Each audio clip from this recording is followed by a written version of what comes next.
Salut à tous, moi c'est Elena, présidente de l'association Go Zéro Déchet Pontarlier et je suis avec mon vice-président Bertrand.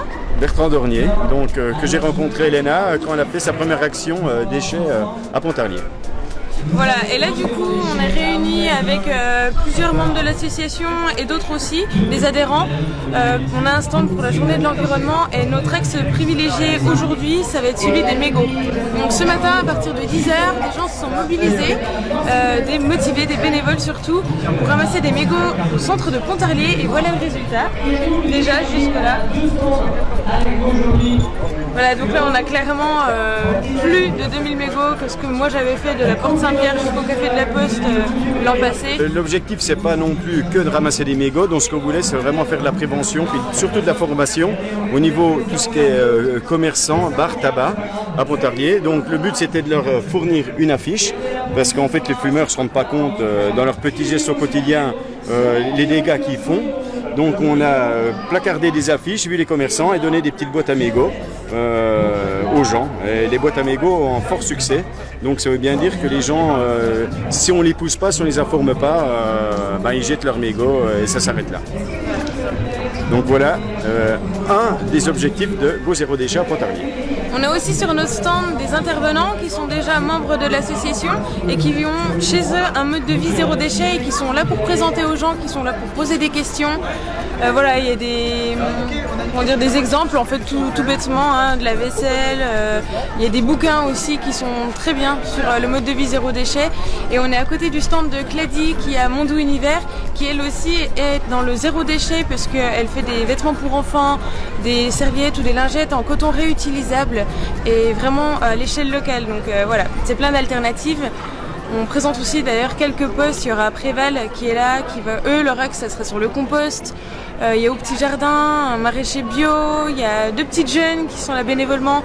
Donc enfin, c'est super, voilà, il y a un petit peu de tout. Après, moi il y a un gros axe aussi qui me tient à cœur parce que je suis allé au Népal au printemps et j'ai vu les dégâts des bouteilles en plastique.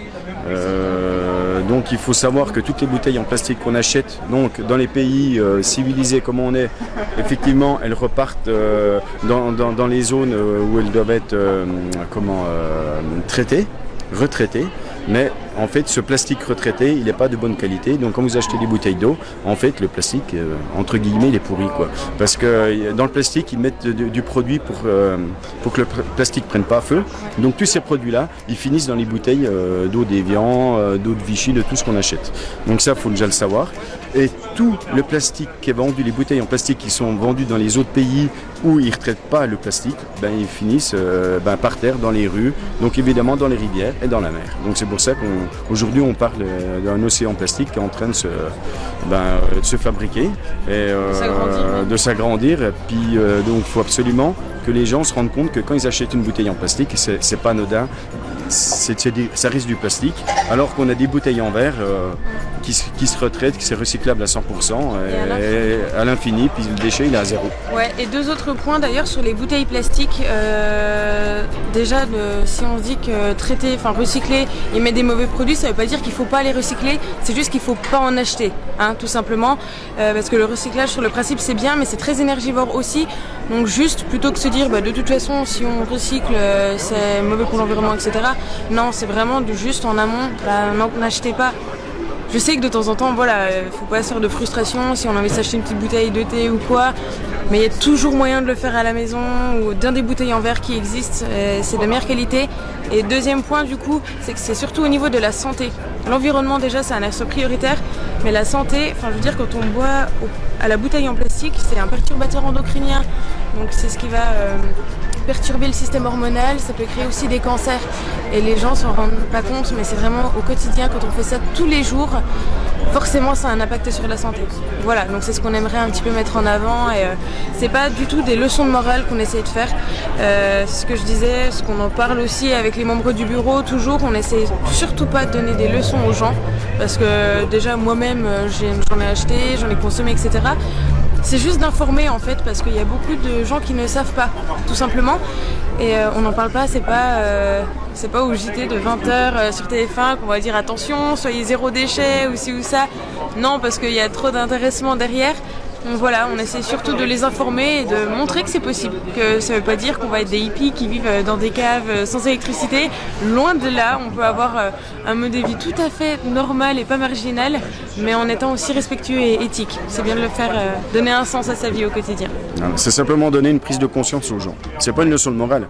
On s'en fout de la leçon de morale. Ce qui est important, c'est qu'ils ont conscience des déchets, qui s'informent.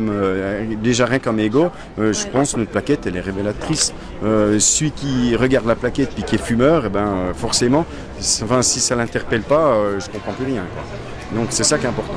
Voilà, donc pour terminer, on vous invite à nous rejoindre sur la page Facebook Beau Zéro Déchet Pontarlier. Il y a aussi un groupe de discussion qui est ouvert à tous et à toutes. Donc là c'est très intéressant si vous voulez poster des choses ou poser n'importe quelle question.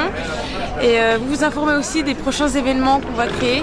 Voilà, n'hésitez pas et on vous dit à bientôt. Et soyez zéro déchet. Et comme on le dit, l'écologie, on le dit, mais on le fait. Et je trouve qu'il y a beaucoup de gens qui en parlent, mais à un moment donné, il faut se bouger. Et si on attend que les autres bougent à notre place, non, à un moment donné, il faut rentrer dedans et on y va et on avance. Voilà le message. Voilà, à bientôt, merci. Ciao.